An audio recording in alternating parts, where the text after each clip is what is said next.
fighting with this cat this morning. Nice. And then also, I've got to figure out an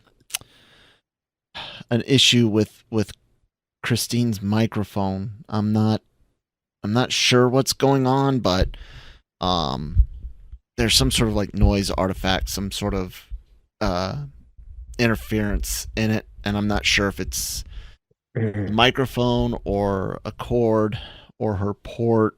I know it's I eliminated one cord being the issue, but I still have to go through and try a different cord, and then try my microphone plugged in to her port. It's a whole process. Trust the But process. you always go with the simplest thing first, which is I have cats. This is one, Ceres Victoria, and the cords are exposed. So you first thoughts are, did the cat chew on it? Oh, yeah. So that was why I tried the cord thing first. Anyways, here we are having a technical discussion before the credits even roll. Hello, everybody. Welcome to the Daily Cup of Genre here on the Genreverse YouTube channel and the Genreverse Podcast Network, available wherever you get your podcasts from. I'm Kyle. That's Manny. Hit the subscribe button if you're watching us on YouTube. Follow us on that app if you are listening instead. And then, of course, check out lrmonline.com every day for all entertainment news, needs, and opinions. And something I forgot to tell Manny, but today you guys are actually going to get to see a interview with the creator of the Night Terror comic, Tim Nardelli. So Tim Nardelli has been working on these characters and this story that you guys can see on YouTube right now, and a link in the description box below down to Endeavor Comics. But I did an interview with Tim not too long ago about these books. Lots of really great artwork, really cool, interesting look at the creation of a comic book. So that'll be a little bit later in the show. Sorry to surprise that on you, Manny. I forgot. I mean, it got nothing to do with me, so it's all right. Well, the good news is there isn't a lot of news, and that will fill up some time. No, it is a fun interview. Tim is a great guy and very, very talented artist. So check that out. The reason there being no news, guys, well, there's the writer's strike going on. The leaks and stuff that we depend on not we, but we as the industry, if you will, leaks, news, and rumors that come during productions are halting and slowing down, and like things are grinding to a halt in Hollywood. And you guys can check out our big discussion on that yesterday. But the Little Mermaid is doing quite well with audiences. The critics didn't seem to care too much. I gave it a good review. Jonesy gave it a good review. Jonesy loved it. I just got done recording the Breaking Geek review for the Little Mermaid, so you guys should definitely check that out if it's not already up on the channel before this. T-shirt on right now. Check it out. There you go. Look at you. Yeah, I'm taking the girls out to watch it tonight, actually. So we're gonna watch it in IMAX. I'm excited for them. The audience score, or not audience score, the critic score has fallen some. It was in the 70s at the beginning of the week, if I'm not mistaken, and it's fallen to 68. Not a certified fresh, not rotten. It's just got a tomato there. But the audience score makes this the highest rated live action remake of them all. Audience score of 95%, man. And like I said, check out their review. But Jonesy and Jammer both were glowing about this film. So yeah, man. Do you think it's the best of them all? I can't remember if you had said that. What did I say? What? If this Little Mermaid is the best of all the live action remakes. Yeah, the only exception to that, in my opinion, which doesn't fall into the same category because it's not a princess movie. Cruella, that's right. In my opinion, yeah. But yeah, no, out of all of them, and it made me upset because I'm a big Beauty and the Beast fan, but even that had its own issues. Yeah, so here's, like, I was looking at some of the some of the reviews, and it's like there's nothing Critics or innovative. audience? Oh, critics.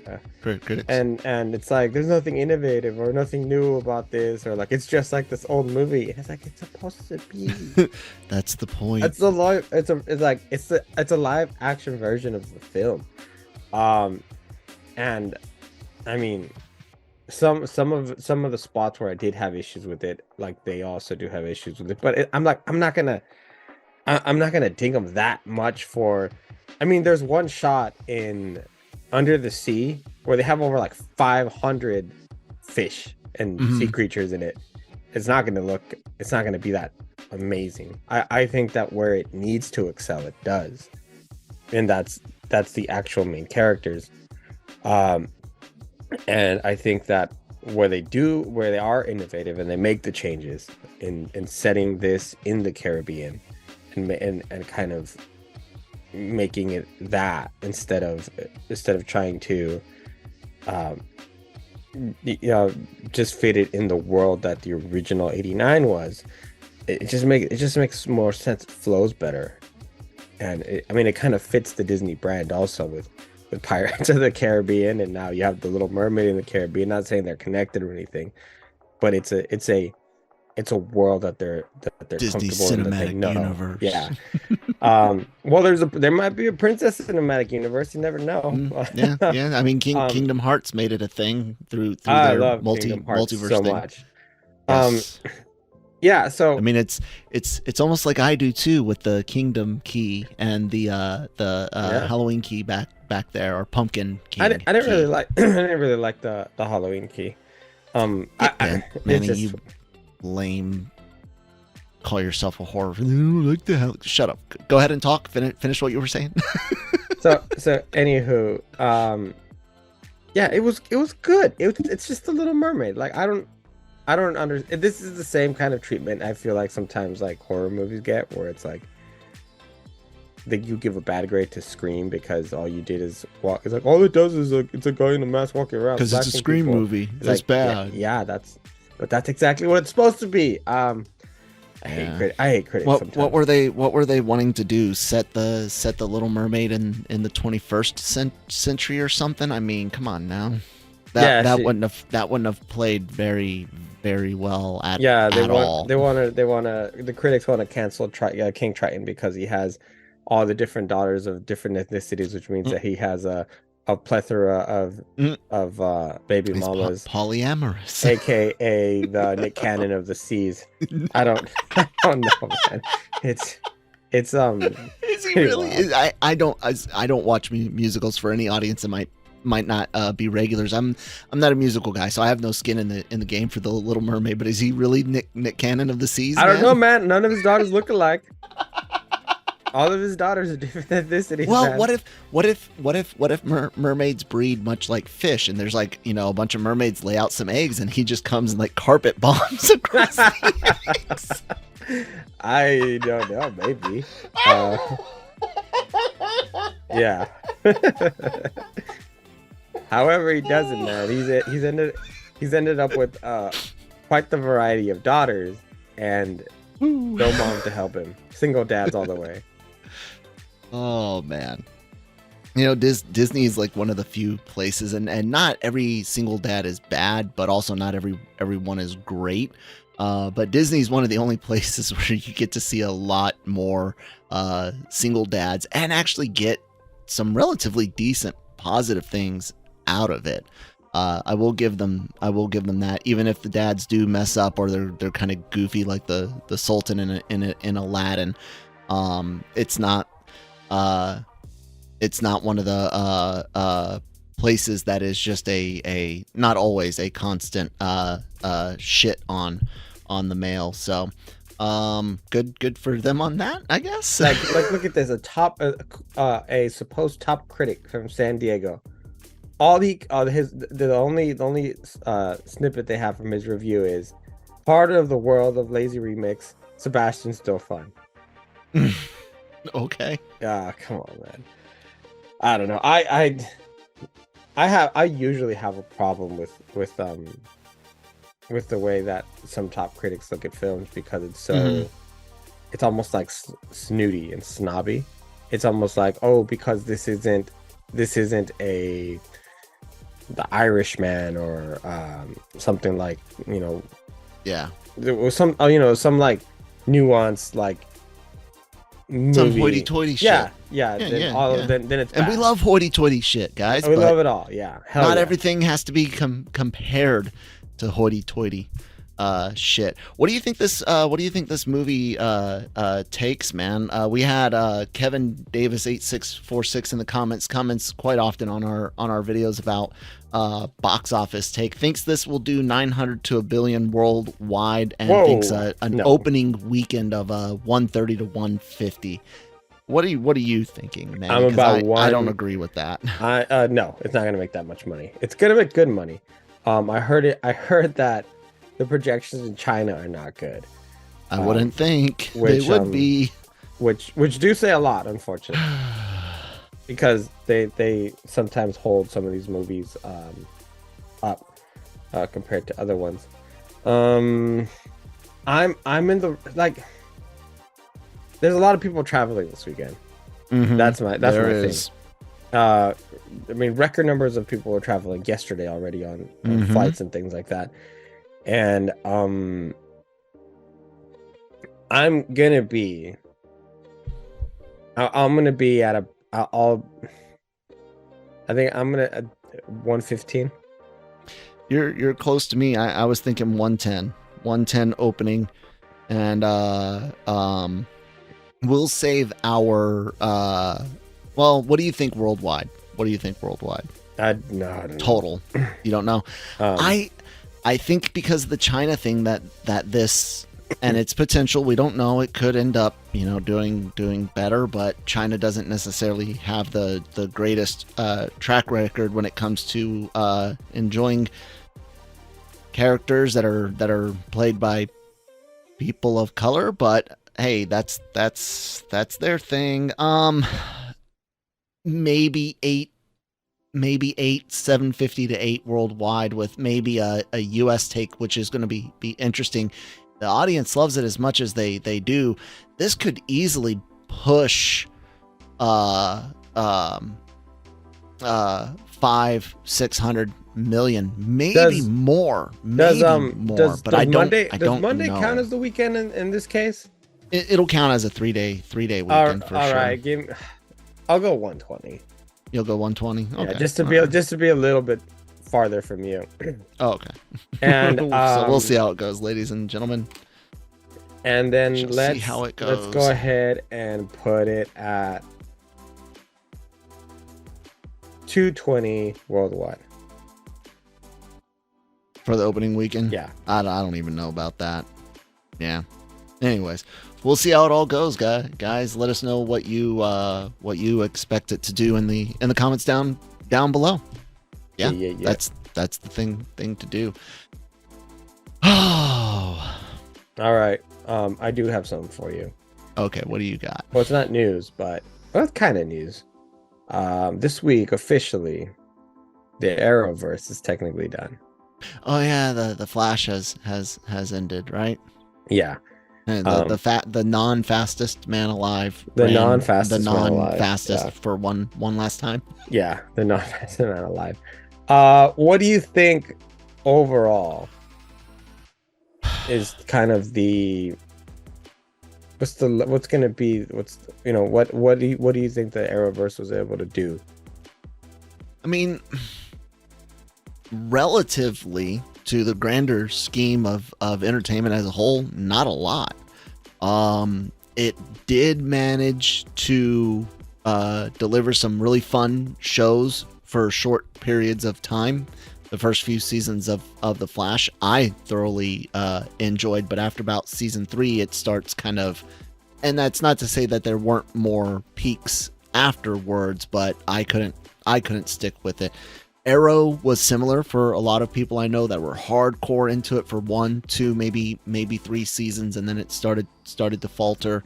A lot of them seemed almost like the opposite of a Star Wars show, where Star Wars is like you got to get through like two bad seasons to get to anything good for the cartoons that is.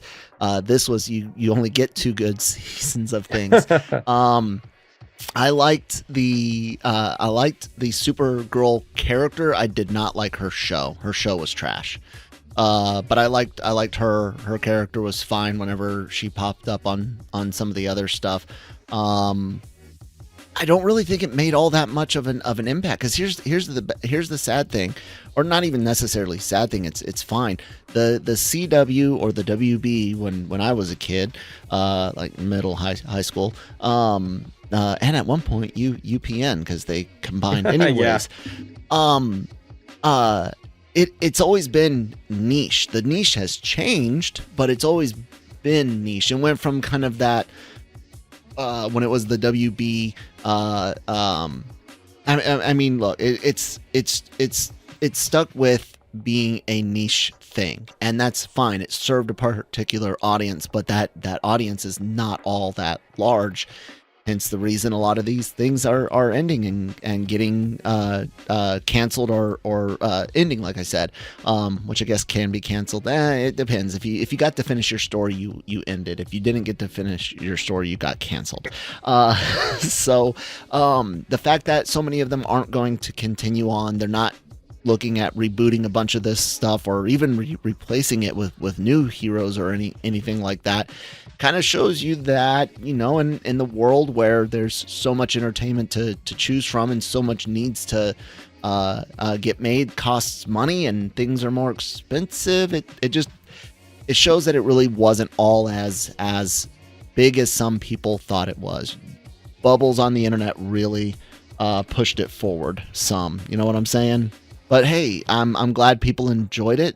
I'm glad it was fun, and I'm happy for everyone that got a chance to be in the limelight for a moment. Hopefully they go on to bigger and better things. I don't know. How do you feel about it? No more Arrowverse, man. You know, I partially agree with you and partially disagree with you. In the sense that I really think it filled the cup for comic book fans, at least in a sense that in a world where DC was really making this really strange versions of the films, thanks to Zack Snyder trying to rebuild the brand in his own imagination. Everyone's Kryptonian. It offered an opportunity for us to at least get to see some versions of the characters on a screen. It allowed us to see some storylines be told and see some of the stories that we grew up reading or seeing in cartoons to come to life.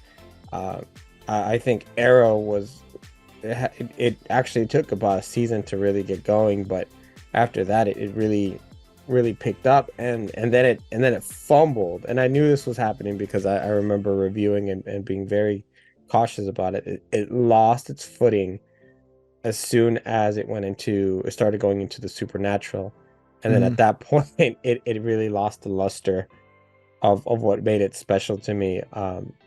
And because once he defeated Ra's al Ghul, what was left, and you know, and where are you going? Because you could only do so much. The Flash, the issue, and I agree with you there, got repetitive. It was another speedster, yeah. And he was never the fastest man alive. But you know, everyone who, you know, fans of the brand, everyone was really happy with Grant Gustin, to the point where there was a lot of people just saying, just let him play the Flash, because that's who a lot of people you know, recognize as the Flash, because that's who they for years saw him as the Flash. Supergirl was okay. I just felt like a lot of times it got too preachy. With like I get it, you know, it's girl power, whatever, and all this, but okay, I just tell me the story in a smarter way. Like you didn't. And I couldn't even.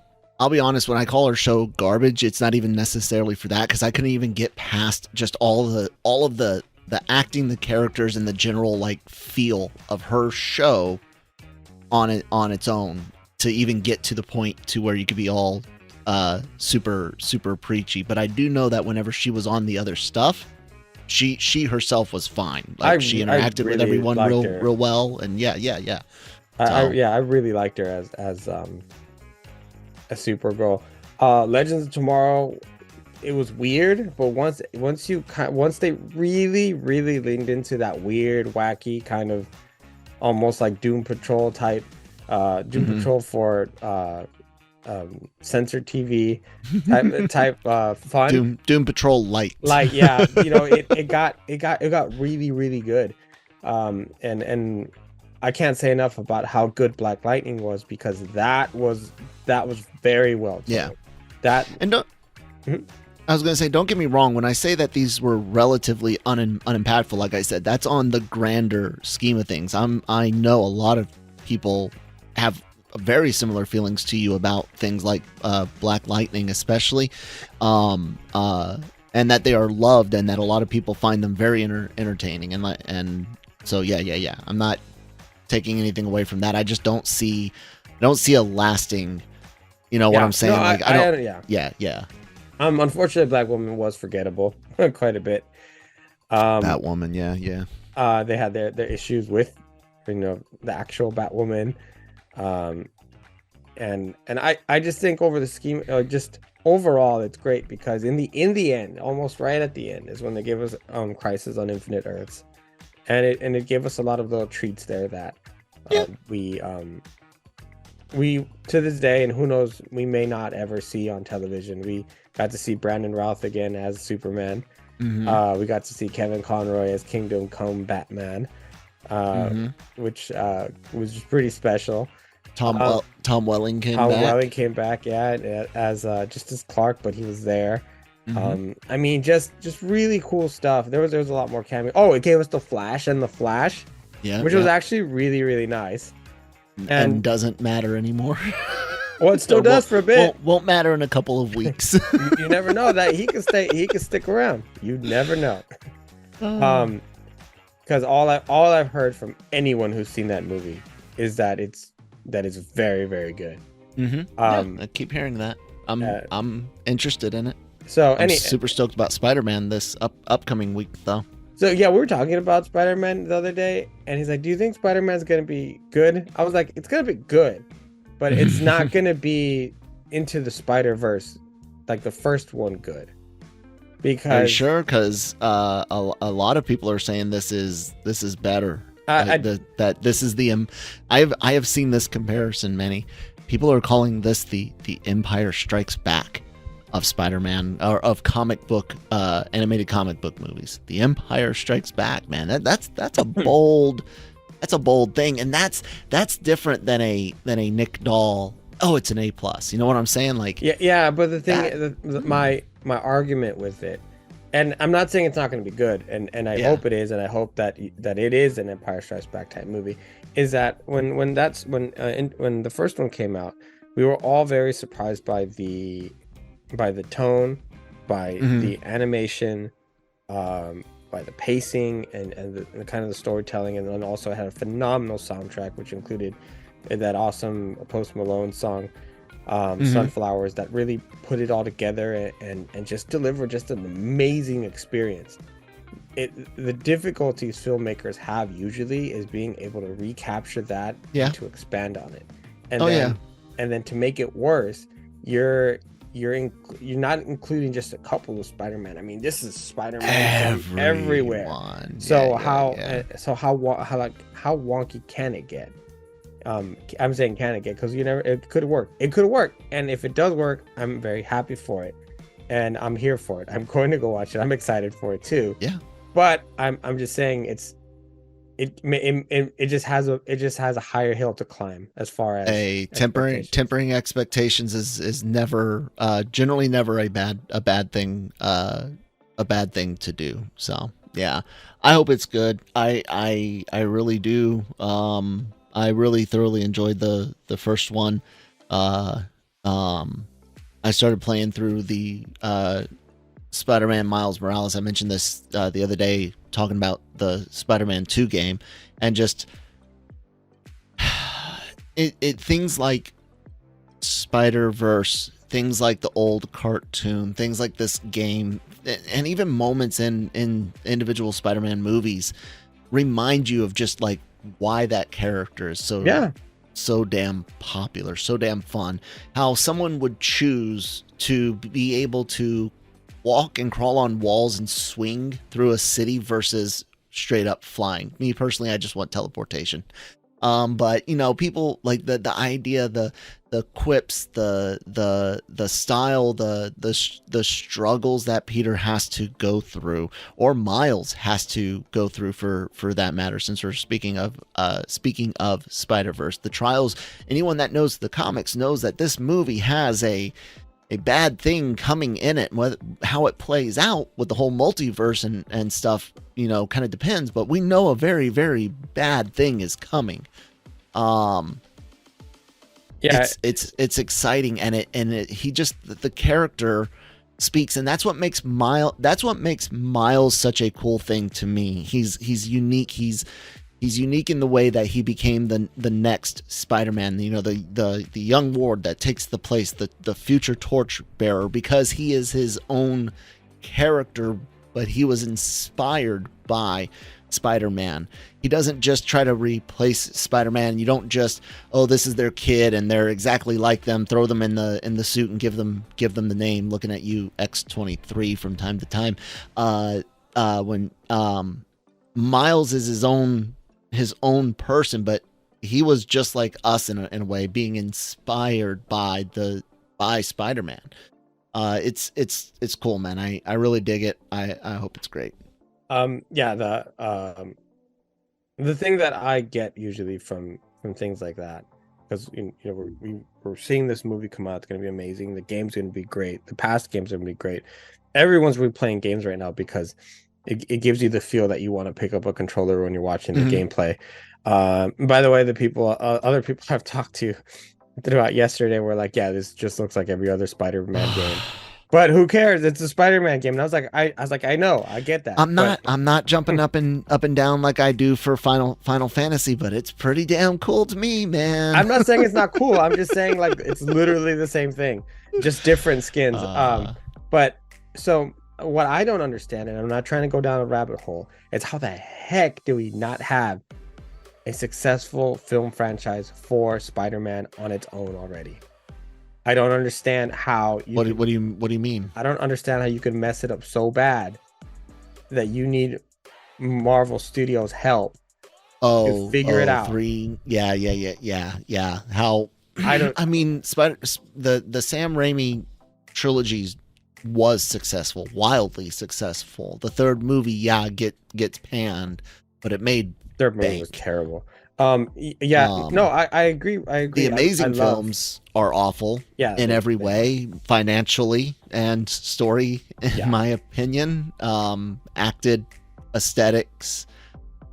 Anyways, and then the Holland films are great in my opinion, and except I don't know No Way Home. I won't watch it again. I don't think it holds up. I don't think it does either. I have no nostalgia for Toby and Andrew, and without that, I don't think that film has much. I really 100% agree with you. So, which is a shame, because I really like the Holland trio, him, MJ, and Ned. So we'll see what happens. Anyways, I think we are good to hand it off to a past version of myself for an interview with Night Terror creator Tim Nardelli. Ladies and gentlemen, fans of the Daily Cup of Genre, I'm very happy to welcome Tim Nardelli to the show. Some of you guys might have seen his name, some images, something about some comic character, a demon, what? You might have seen some of that stuff around our website, and it's Demonolith, by the way, guys. He is a lot of things, but we're here to talk about comics in particular. But Tim, why don't you give everyone a sense a little bit about where you're coming from, what else it is that you do, and introduce yourself to our audience. Thank you very much for the introduction, Kyle, and hello everyone to the Daily COG. My name is Tim Nardelli. I recently did a comic book referred to as a pilot issue called Night Terror, And in addition to my background in arts and comics, I've also had the wonderful opportunity to collaborate on such films as Dark Web, where I was a co-producer on that, and I contributed concept art to that film. I was also a co-producer on the Amazon TV series Dark Web, and I was very much involved in the art side of that TV show as well. And this is the first comic book project that I have worked on called Night Terror, and it gives me great pleasure to release it to the world and to also debut it here at Genreverse to further promote it and to share the ins and out of this potential new comic book series. Well, I mean, and looking at the books, which of course, thank you for my copies. There's 3 here. You can see a lot of that. 3 different covers is what you did for your pilot issue, which we'll get into why you call it a pilot issue in a bit. But you can definitely see the influences of, like you said, horror and a little bit of sci-fi. There's almost a Geiger niche to the monolith. So I dig that. I have to ask, where did this idea for Night Terror and its characters come from? Well, it all arcs back to when I was in college at SCAD. I think I was either a sophomore or junior back then. We had an assignment where we had to tell a 1-page story in the form of watercolor. And so the task was to tell a single story in the sequential comic book page. And what better way to tell a story than a man waking up from a horrible night terror? So even though that... I can relate. So even though that assignment had concluded, something about, the simplicity of that page and, just the overall aspect of it in terms of someone waking up from a nightmare, I just gravitated to the potential of that idea in terms of how can we build a story around this? Because while it's such a simplistic, story, of course, but what if there was more to it that we weren't seeing in this page that ever since then, I had just gravitated to that and wanting to see what more could we kind of, delve into this story and really develop it further. That from there, it just became kind of like this, catalyst to what was originally just 1-page story. Let's see if we can develop it even further. So there's 3 things that I noticed going through all of this. You have 3 loves going into this project that I could identify. One, a love of comics, otherwise you wouldn't pick that medium. It is a very, very diverse but also difficult medium because of that. I sometimes feel the more options you have, the harder things can become, and comics offer a lot of options, a lot of sandbox to play in. But so you got a love of comics, you got a love of film that goes into this as well, and I guess you say film and music, but I only wanted to say 3 things because it sounds cooler than 4. So you got your love of music and film. But there's also a love of the process of comics, the process of art, the process of film. You did a featurette that goes along with Night Terror. Yeah. I can respect that. I'm a big fan of behind the scenes, behind the camera type stuff. Of those 3, am I right in identifying those loves first? Indeed. And as far as being an avid fanboy of comics, you're definitely on track. There we go. So which is it of those 3 that really is driving this project, that do you feel? Well, to be honest with you, Kyle, it's kind of hard to narrow it down to just one, just because, I mean, it's those 3 elements that you just mentioned that really, gave birth to not only the featurette, but also this comic book series as well, too. And I didn't really mention the featurette, so thank you very much for mentioning that. Yeah, no problem. You guys can find it at the LRM Online YouTube channel and, of course, lrmonline.com.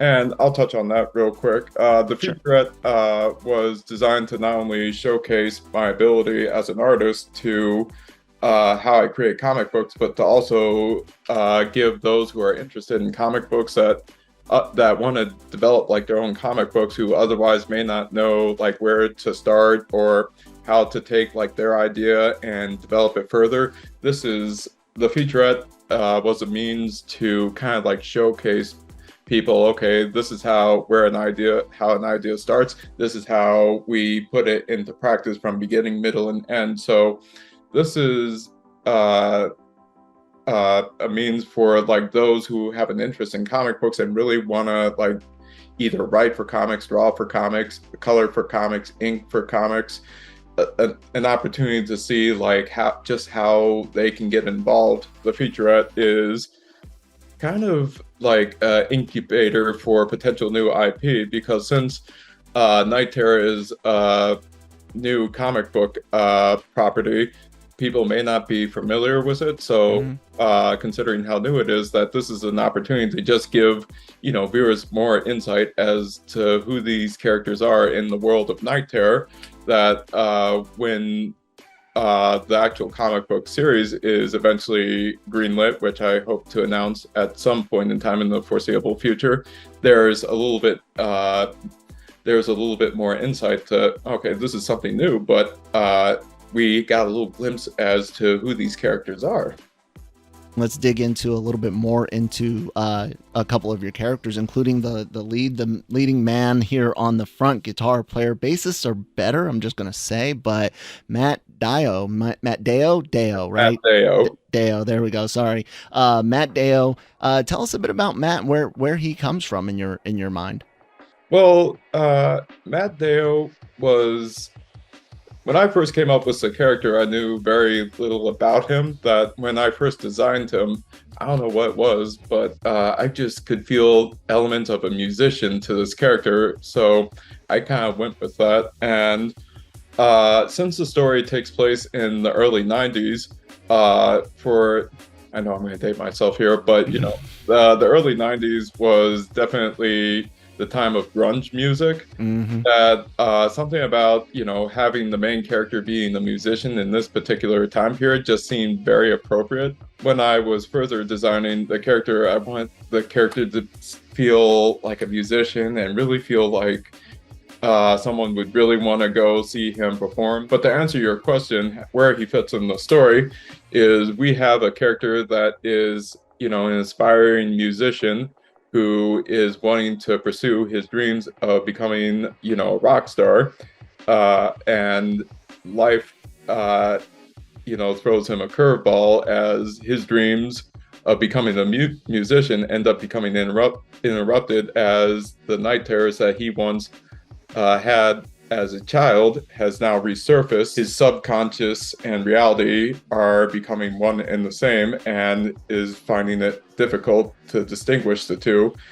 And that's the premise of the story, is him overcoming his inner fear without losing his sanity. So it's easy to see how people can quickly get into a story like this. Relatability always was like the thing that drew me to more Marvel comics than DC. I can't relate to a perfect god, basically, whose clothes don't even get destroyed in their fights, but I can relate to the nerdy kid that's got money issues. I can relate to the guy that seeks his what's the word I'm looking for? Seeks his comfort in Vice and a Tony Stark. So I dig that. Yep, and that's definitely who Matt Deo is, down on his luck, trying to make ends meet while also trying to pursue his dream of, stardom, being the next Kurt Cobain, being, as far as music is concerned. Well, you can't talk about the night terrors and interfere without talking about what appears to be the big bad the monolith. Talk to us a bit about your creature. Well, when I first designed her, her design originally was like very generic, red skin, horns, and when I greenlit the project, the featurette and the pilot issue, I just knew that that whole like cookie cutter devilish figure with like horns wasn't going to cut it. So I really want to make the monolith look like a manifestation of nightmares in her appearance, and essentially, make her look unique and distinguished and signature in the sense of, oh, we've seen something like this already. Oh, this reminds me of something I've seen in the horror film I just saw on Netflix last night. So it was really important to make her overall appearance as distinguished as possible. You had mentioned earlier H.R. Giger. I mean, nothing is more legendary than the xenomorph from the film Alien. Nothing. Just about nothing. Yep. Which is one of my all-time favorite movies. So obviously we're dealing where the xenomorph is a sci-fi alien creature. The Demolist is, a horror-based creature. So while the general aesthetic was vastly different, but coming up with something landmark with the Demolist was definitely the end game, just like with Ridley Scott co-designing the xenomorph with H.R. Giger. Out of curiosity, you mentioned Alien being one of your favorite movies. What is your favorite movie creature? Like, what creature of nightmares just really does Tim Nardelli dig? It's definitely the xenomorph. I very much love the first Alien films, but the second Aliens film is by far my favorite because I'm a big fan of James Cameron, and I also love like his redesign over the xenomorph figure. It's kind of hard to describe, but I've always admired the design and look and feel because that's unlike anything we've ever seen in cinema. And when the first Alien film came out in 1979, if I'm not mistaken, we had never seen like an alien creature like that before. We've seen countless designs of aliens, but nothing like that before. And that is just something truly unique. When the second Aliens film came out, the way in which James Cameron, shot that film and shot the xenomorphs, you barely saw them. They were usually in the dark and you only saw like hints of like blue lights. And that just really intensified like that whole overall sci-fi fear and horror. To kind of wrap up the story or not story, but the stuff here in the book, you do have another realm, another world, the necroplane, and it's one thing to create characters or even creatures that exist here on Earth, so to speak. It's another to look at creating an additional world. Tell us a bit about the necroplane and what came into creating that. Well, as I had stated earlier, when designing the Demolist, I wanted to avoid putting the character's overall design in like a visual box because as an audience, as like comic book readers, film buffs, and TV buffs, we're accustomed to seeing like, some of the religious tropes in cinema these days, that it was very important to, much like with the Demolist, it was very important that the necroplane didn't have like any hellish like elements to it, with the exception of the flames. But that had to be in there. That it was gotta have fire. I'm sorry, what did I say? I was just saying you gotta have fire. Exactly. So it was very important that the necroplane had like this demonic, nightmarish feel to it, as opposed to hellfire all over the place. We didn't want to do that. Part of what inspired the idea is years ago when I was in Paris, France, there is in fact below the city, there are the catacombs where there's just like wall after wall filled with skeletons as a result of the Black Plague. When you go in there, it's not like these tormented souls. It's just skeletons that are just occupying every square inch of the catacombs. And I also remember another time when I was in Rome, Italy, when I was on tour, as you may know, Rome, Italy is built on top of another city, that there are areas in Rome, Italy, where you can look down and see what they refer to as necropolis. Mm-hmm. So when I just looked down there, you could see like the remnants of what used to be, and God only knows what else is down there.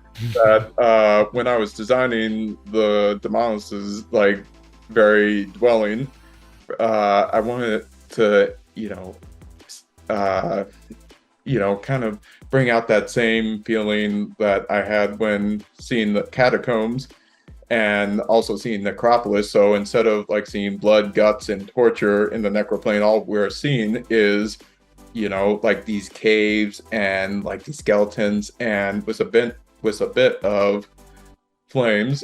And since the necroplane is like an island in a supernatural landscape, I thought it would be even more interesting to have like this kind of like lava-y surface.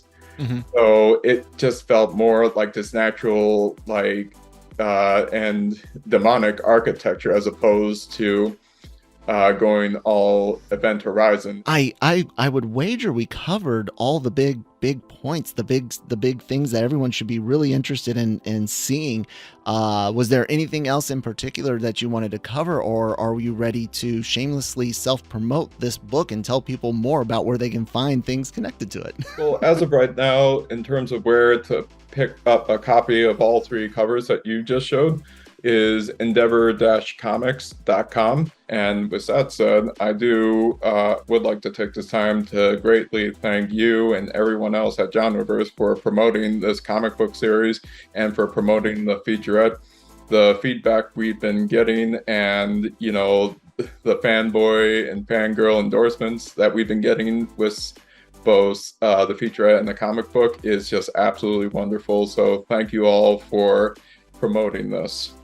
I get in on the ground floor, ladies and gentlemen, because this is like my son's college, and then this one's like our second house, and this is like the Japan vacation. So all right, Tim, it's been really great having you on here again. Thank you so much, guys.